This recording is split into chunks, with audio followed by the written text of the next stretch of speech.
Hello? Hello?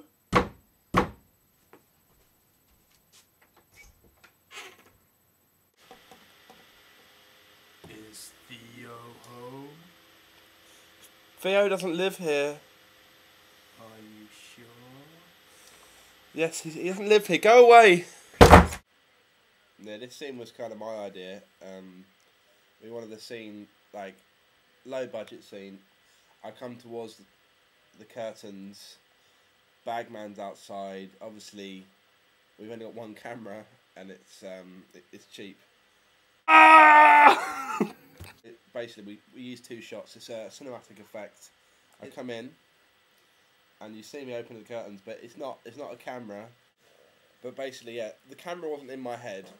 We used two. We mixed it together, so it seemed as if we had one camera view. You're back. Yeah. Tell them about what it's about. How do we do it? Basically, it can be quite confusing if you're a novice in the business. See, Will's looking, but you don't see that close up, and then suddenly it's the man. The bit where I open the curtains. The bag man, yeah. That's what we refer to in the business as a cut. Ah! Oh my God! There's a man with a bag on his head. Or a woman, perhaps. Let's run upstairs. When Will told me he wanted to do a remake of The Strangers because we thought we could bring so much more to the film because it's so terrible. The rubbish. He told me, he stipulated this in the contract which I signed to be in the film, that there would be no physical exercise. That was a key broker in the deal. And then he told me I had to run up these stairs. It was jogging. Production broke down for 2 days during filming. I had to have a personal trainer hired. It was jogging. Lenton Gym, £18 a month. I mean, you think that's a good deal, but they're awful. Theo, I have to tell you right now, you've signed monster of a deal. It's Rather than weights, they use bags of sugar. The first time we did it, after I'd been the trainer, I sprained my ankle. Twice, I sprained originally on the steps, fell down, sprained the other. We had we lost all the out. We're left with one clip, weren't we? One clip of us running up the stairs. That wasn't actually me. That was a Portuguese fellow who lives next door. Juan. Juan, is it Juan of Juan? It's a Hassan. They're big fans of that in Portugal. Cool. Yeah. But thank God he was around because. Well, let them watch it and see if you can tell. This isn't actually Greg. This isn't me, but this is Juan. See, we just felt that we wanted to bring honesty to this film and integrity, and it'd be a lie if we were trying to pass this off as someone else. Just let them. Yeah.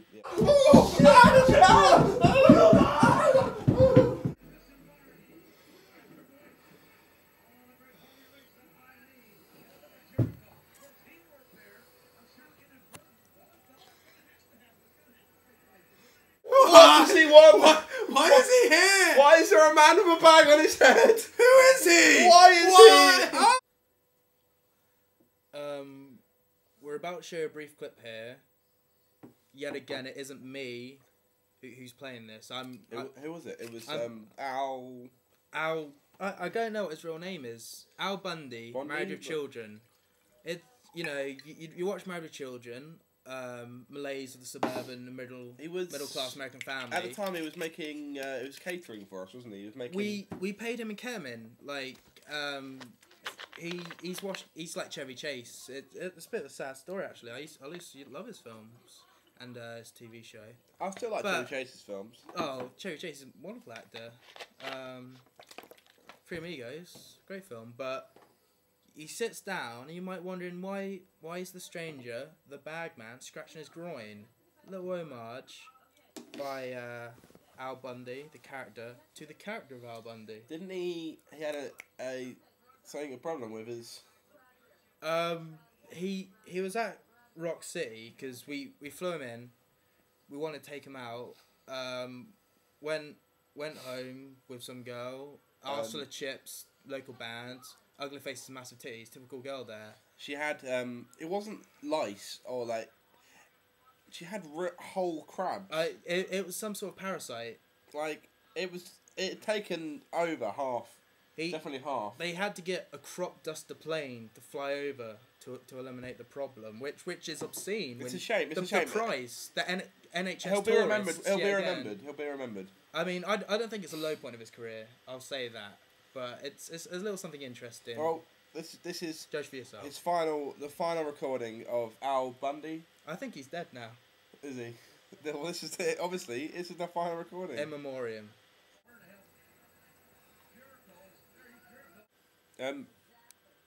Greg isn't an actor. I met him in Greg's. I met you in Greg's, didn't I? Yeah. You were working in Greg's. I had a little poppers thing going on the side. You were selling At poppers the back. outside Greg's. I'm on poppers right now. He's fucked some poppers. But I needed someone who was honest, who knew about, poppers, bags, terror. Someone that knew about terror. When you've been in the shower, 3 a.m, crying naked with a bottle of poppers, that's terror. This scene is, I think, one of the most fucking amazing bits of cinematic genius. Just imagine this: Greg, who isn't an actor, trying to act, and it's flawless victory. This is method acting. I actually had a friend try and break into my house and murder me the night before just to get into my head. I shot myself that night, and I think I give the impression that I do again. Just in this scene, he's worried. He's worried that his friends are gonna turn up, and just watch. This is. Oh bugger! My friend with the hoodie and baseball cap is supposed to be coming here in a little bit. I hope he doesn't get shot. Bang! Bang! Bang! Oh! The most ironic thing about that scene just then is that I don't actually have any friends. That was the hardest thing about getting into that scene. Like, Will isn't even a friend. He's just... Oh no! We killed him! Why can't we kill someone we didn't like? Like Wenji!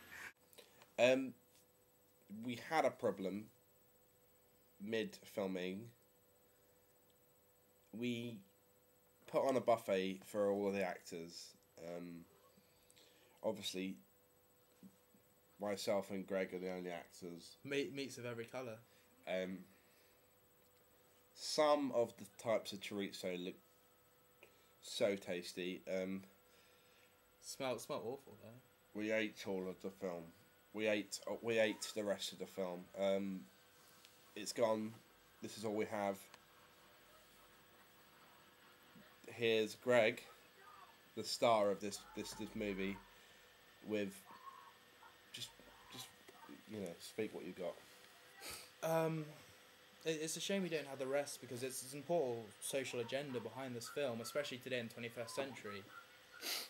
We showed this in advance screen to a couple of friends, and they said, Greg, I think it's so brave that you've been able to tackle the subject of HIV today in this era when it's still so taboo, but that's just completely off the mark. HIV, completely 90s, that's passé, that's past now. Bagman, who is he? You didn't find out, you don't find out it's obvious, what we isn't it? have yet. It's global warming. It's the biggest threat we're facing nowadays. You see that bag, you think global, and you think plastic bags, they're destroying the environment. We did have a scene, we didn't lose that bit, we were made to withdraw it by Peter and the RSPCA of him killing a cow, because the global warming from cow farts.